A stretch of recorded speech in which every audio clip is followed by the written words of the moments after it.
Hey guys, it's Chloe, already back with another Con Chronicles, because I just did 2 conventions back to back for the first time. I spent this weekend at SWFLSpaceCon, which, unlike the last con I went to, was only a short drive away. This year was held at Lee Civic Center in North Fort Myers after debuting at the Crown Plaza Bell Tower last year. Starting a month and a half before I moved in, SpaceCon was the first of 3 new conventions that would pop up right in Fort Myers, the other 2 being Southwest Florida Comic Con and CalusaCon. Before last year, it was just EagleCon.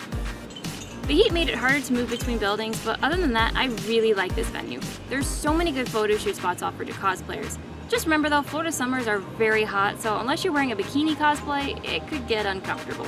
But Southwest Florida Comic Con will be there in November, so the weather will probably be much better then, so have at it! The inside of the venue was pretty spacious as well, and even with the extra buildings, everything was nicely spread out. Again, the walk across the way felt longer because it was 80 to 90 degrees all weekend, but that's not the convention's fault. They don't control the weather. Now, I've knocked several other conventions for lack of decent programming, but I would say SpaceCon's was passable. While only 1 or 2 panels appealed to me personally, for those of you who actually are into sci-fi or comic books, the con actually had some great content for you.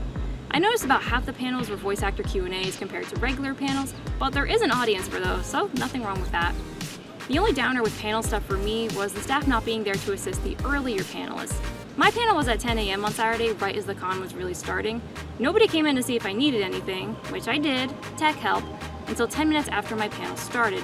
You couldn't find any staff member in the entire building until the end of my panel.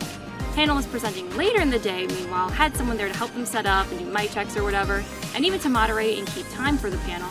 As far as my panel went, in hindsight, I probably should have planned to keep it more casual this time, since none of the other panelists I saw were using any other tech besides microphones. Live and learn, I guess. Thankfully, it was a much smaller crowd than last weekend, so it wasn't a big deal.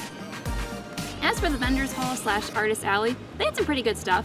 I don't usually buy anything from the dealer's room that much anymore. I didn't spend anything there at Anime Next last weekend, despite that con obviously having more selection.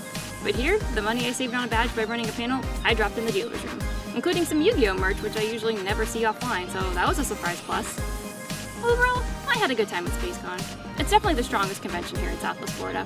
I don't know if I would run a panel again there yet, maybe, but either way, I'm definitely going back next year, and you guys should go too. That's it for Con Chronicles for today. Be sure to tune in next time to see where I go next. In the meantime, remember to like, comment, and subscribe, and follow me on my other social media linked below. See you guys later!